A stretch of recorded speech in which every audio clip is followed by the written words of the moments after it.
Noun के तीन cases हैं, सब्जेक्टिव और नॉमिनेटिव, ऑब्जेक्टिव और एक्विजिटिव, और तीसरा पोजेसिव और जिलेटिव। ये आपके नाउन के चार केस हैं, तीन तो यही होगी, और चौथा चौथा जो केस है वो वोकेटिव केस। एग्जैक्टिव। उसके बाद फिर प्रोनाउन वर्सेस डिटर्मिनर, इन दोनों में क्या फर्क है?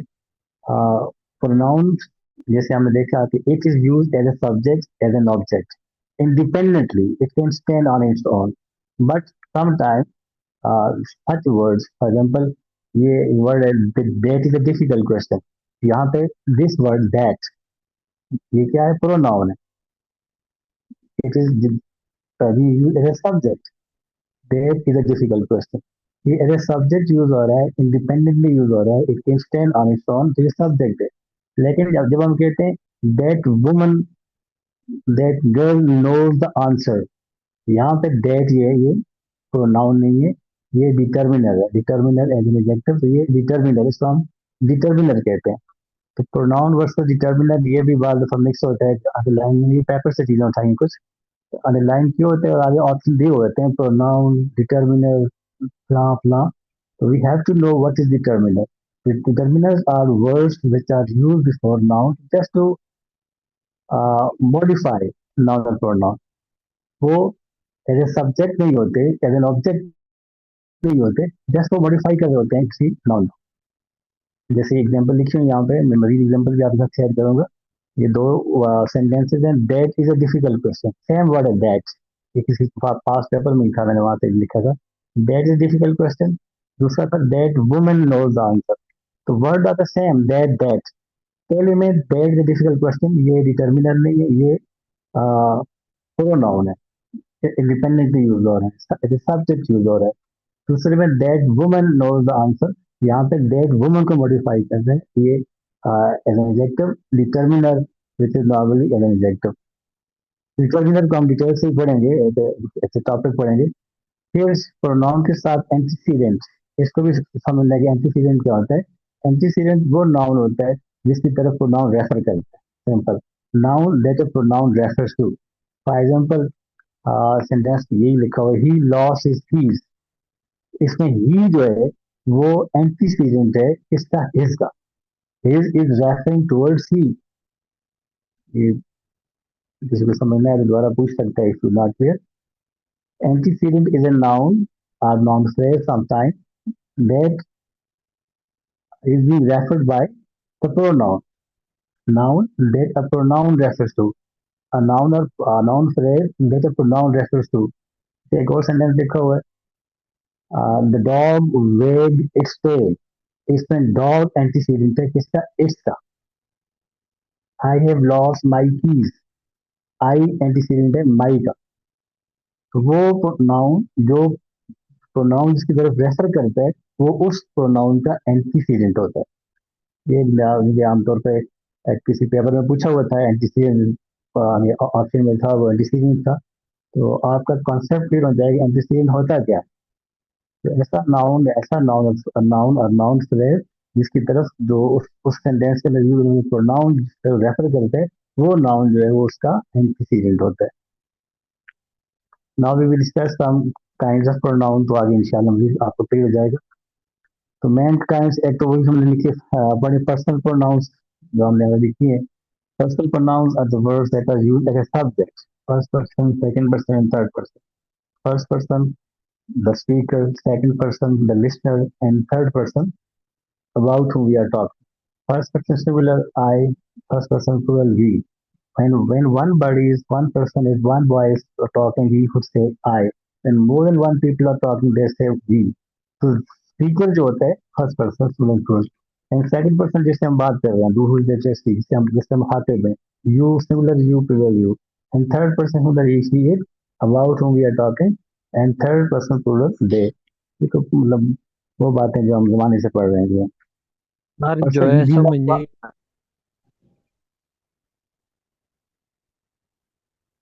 क्या है? समझ नहीं आ रही। समझ नहीं आ रही, आवाज नहीं आ रही। समझ नहीं आ रही यहाँ पे इसकी। ये जो अभी आपने पीछे रिपीट किया है, कैटी प्रोनाउन। कौन सा प्रोनाउन? कैटी प्रोनाउन जो नीचे पढ़ाए है ना, तो first person, second person, third person pronoun, उससे नीचे।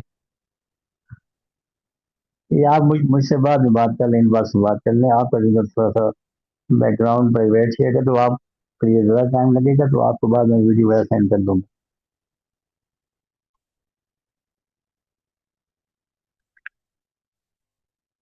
These are person pronouns. Then ये जो टेक्निकल बात है, ये रिफ्लेक्सिव वर्सेस एम्फेटिक प्रोनाउन, ये दो काइंड को मैंने साथ लिखी है। तो इसमें भी some time people are confuse.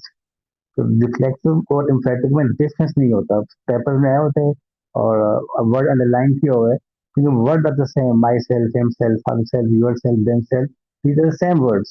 Same word जो है वो रिफ्लेक्सिव भी होते हैं और यही एम्फेटिक भी होते हैं। तो sometime we can't differentiate between ये हिमसेल्फ या herself जो इस सेंटेंस में यूज हुआ है, ये इधर इज रिफ्लेक्सिव प्रोनाउन और एम्फेटिक प्रोनाउन। तो इसका जो मेरे जो एक्सपीरियंस है, जो स्टूडेंट्स हैं ईटा इंडिकेट में या मुख्तलिफ किस्म के चैनल में या जो देखते हैं या पेपर एमसीक्यू टेस्ट लेते हैं, normally students they can't differentiate. इनका मेन डिफरेंस किया है और आमतौर पर जो ग्रामर की बुक्स हैं उसमें भी इनको क्लियर नहीं लिखा होता। तो माई सेल्फ हिमसेल्फ, ये अगर पहले मैं रिफ्लेक्शन को डिस्कस करता हूँ। When in a sentence, subject and object are the same. नहीं, this the word reflect the action back to the subject, and subject or object are the same. In that case, the word use himself, herself, themselves. This is in the reflexive pronoun. For example, uh, example में लिखा he has hurt himself. यहाँ पे जो himself है, this is reflexive pronoun because he and himself both are the same. Subject and object are the same. He is the subject and object क्या है इसमें? Himself. He has hurt himself. I looked uh, myself in the mirror. I looked whom? Myself. I and myself both are the same. इसी तरह यहाँ पे question tense है she introduced herself. He introduced whom? Herself. She and herself both are the same. When in a sentence, subject and object are the same person, then that is reflexive pronoun. Other than emphatic pronouns is used just to put emphasis on the subject, to put force on the subject. जैसे for example, he is driving the car himself. यहाँ पे he subject है और object and subject are not the same. यहाँ पे same नहीं होते, यहाँ पे object different होता है. He drove the car himself. He drives या he is driving what car? So he and car both are different. Same नहीं है, सबसे ऑब्जेक्ट सेम नहीं है। इस सूरत में वही हिमसेल्फ है जो इधर ही हैज हर्ट हिमसेल्फ, यहाँ पे हिमसेल्फ रिफ्लेक्सिव प्रोनाउन है, और वही हिमसेल्फ इधर आएगा तो ये एम्फेटिक प्रोनाउन है। डिफरेंस क्या है? When subject and object are the same in a sentence, in that sentence this word himself, herself, yourself, themselves, these will be reflexive pronoun. When in a sentence subject and object are not the same, वो same नहीं होते, object different होता है, himself herself just emphasis के लिए, force के लिए use होते हैं सब्जेक्ट पे, वहां पर ये एम्फेटिक प्रोनाउन होता है और इसको इंटेंसिव प्रोनाउन भी कहते हैं। इसमें आमतौर पर स्टूडेंट्स आइडेंटिफाई नहीं कर सकते कि इसका रिफ्लेक्टिव कौन सा, एम्फेटिक कौन सा, क्योंकि वर्ड सेम होते हैं। ये बेसिक डिफरेंस जो है ये आमतौर पर बुक्स में नहीं लिखा हुआ नहीं होता, या टीचर्स इसको डिस्कस नहीं करते। तो I hope now your concept is clear. When subject and object are the same, ये reflexive pronoun है. When subject and object are not the same, then this is emphatic pronoun है, क्योंकि word वही है, same है। अगर समझना है तो इसके बाद में आप पूछ सकते हैं, मेरे ख्याल में it should be clear. Then बाकी काइंड इसकी इतनी मुश्किल नहीं है। रिलेटिव प्रोनाउन, ये वर्ड होते हैं दैट, विच, व्हाट, हु। और relative pronoun are used to connect the class and they introduce a relative class. For example, the boy who won the medal is my friend. The boy, या ऐसे आप ऐसे भी define कर सकते हैं कि relative pronoun क्या कहते हैं, it's refer toward the noun already mentioned. जो पहले उस सेंटेंस में नाउन मेंशन होता है वो उसकी तरफ वापस रेफर करते हैं। द बॉय, कौन सा boy? Who one the medal, who is reference back toward the boy. This is the book which I bought yesterday. This is the book which I bought yesterday. That is next class. उस class दो classes को noun के साथ connect भी करता है और relate the noun जो ऑलरेडी मेंशन हुआ हुआ है। ये वर्ड्स हैं that, what, which, who, I think this is simple. Then reciprocal pronouns, इसमें थोड़ा सा एक डिफरेंस है, टेक्निकल पॉइंट है। Reciprocal pronouns are normally used to show mutual relationship between the two. और ये दो ही रेसिप्रोकल प्रोनाउंस हैं, ईच अदर और वन अनदर। तो समझने वाली बात ये है कि ईच अदर कहाँ पे यूज होता है और वन अनदर कहाँ पे यूज होता है, इसको याद रखते हैं।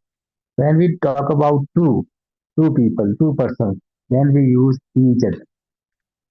They are discussing with each other. Aslam and Akram are discussing with each other. तो दो आपस में दो बात कर रहे हैं, दो के दरमियान कोई चीज म्यूचुअल रिलेशनशिप शो हो रहा है, then we use each other. But when we talk about more than two, ज्यादा all the people are discussing this point with one another, यहाँ पे ईच अदर नहीं होगा। ये मतलब करेक्ट सेंटेंस भी आ सकता है या आइडेंटिफाइड एरर में भी आ सकता है, कंप्लीट सेंटेंस में भी आ सकता है, मुख्तलिफ तरह के क्वेश्चन होते हैं। तो we should know that each other and one another, where do we use each other and when do we use one another. Each other between two and one another when we talk about more than two. बाकी मैं नाम बाकी भी कहीं से ले लेता हूँ। indefinite pronouns, indefinite pronouns जो है ये खास वर्ड्स हैं जो यूज होते हैं। For example anybody, everybody, nobody, they don't specify any person. ये किसी खास specific person तरफ नहीं, that's why we call indefinite pronoun. They don't point, they don't refer toward any specific person. किसी को specify नहीं करते, no one, none, nobody, everybody, some. These are called indefinite pronoun. Nobody is listening to me attentively. Everybody is listening to me with concentration. इस तरह। Then one more kind is distributive pronouns. Distributive pronouns are the words which are used to refer toward one out of many. When we talk about one out of many, ये भी खास word है। For example, either, neither, each, any. When we don't refer towards when we refer toward one of many, बहुत सारों में से किसी एक का जब हम बात करते हैं तो that is called distributive pronoun. And distributive pronoun की simple आप लिस्ट बना सकते हैं। ये चार चार पांच pronouns हैं, either, neither, each, any. Anybody can answer this question. बहुत सारों में से किसी एक की बात हो रही। Then there are some very simple more kind demonstrative pronoun, word which are used to demonstrate, to point out towards something. ये भी चार हैं, this, that, these, those. जब this is my friend, that is shortcut. Those are very intelligent people. When you point towards somebody, some person, something, that is called demonstrative pronoun. Then interrogative pronoun that we are already know that are used to ask questions. और interrogative pronoun कौन से होते हैं? Who, WH words कहते हैं आप, who, when, why. अब जब एडजेक्टिव पढ़ेंगे तो थोड़ा सा इनका आपस में डिफरेंस हम देखेंगे कि इंटरोगेटिव प्रोनाउंस क्या आते हैं और इंटरोगेटिव एडजेक्टिव्स क्या होते हैं। इसी तरह डिमॉन्स्ट्रेटिव प्रोनाउंस क्या होते हैं, डिमॉन्स्ट्रेटिव एडजेक्टिव्स क्या होते हैं, उनमें डिफरेंस क्या है। इस तरह प्रोग्रेसिव प्रोनाउंस क्या आते हैं जिससे हमने पहले बात की है, और प्रोग्रेसिव एडजेक्टिव्स क्या आते हैं, दोनों में डिफरेंस क्या है। तो I don't have any other time मेरे ख्याल में इन माई माइंड। तो प्रोनाउन जो नॉर्मली आम तौर पे बाकी पार्ट्स ऑफ स्पीच की निस्बत ज़रा सा सिंपल समझे जाते हैं, तो उसमें जो टेक्निकल चीज़ें थी जो मैंने डिस्कस की है, इसमें पता होना चाहिए कि एंटीसीडेंट क्या है, डिटर्मिनेंट क्या है, प्रोनाउन के केसेस कौन कौन से हैं, फिर रिफ्लेक्सिव एम्फेटिक में डिफरेंस क्या है, और रेसिप्रोकल में ईच का भी होता है, वन का भी यूज होता है। बाकी प्रोनाउन मेरे ख्याल में सिंपल है। और इसमें एक और पॉइंट समझने वाला पॉइंट है, वो भी डिस्कस कर लेता हूँ, मैंने इसका स्टार्ट किया था। ऑब्जेक्ट दो तरह के होते हैं, एक होता है डायरेक्ट ऑब्जेक्ट और एक होता है indirect object.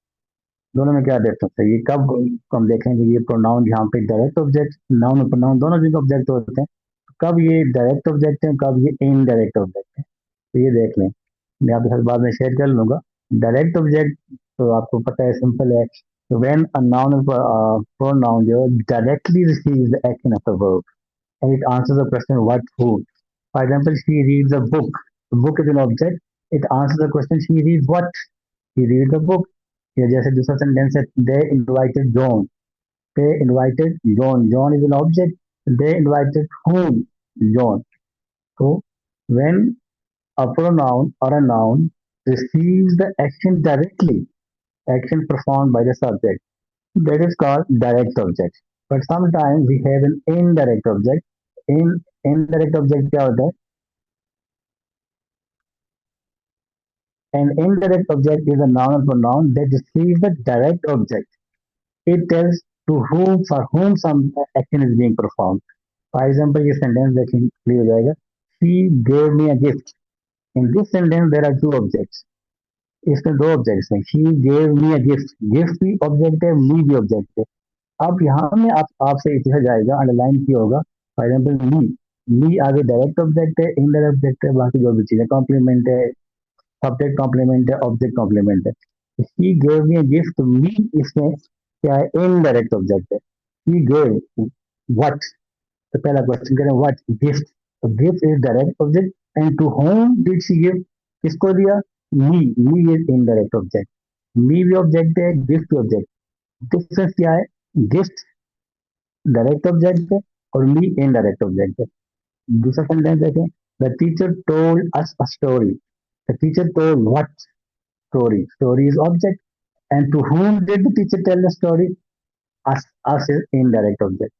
He threw the ball to the wall. Yeah, to him. He threw what? Ball. Ball is direct object.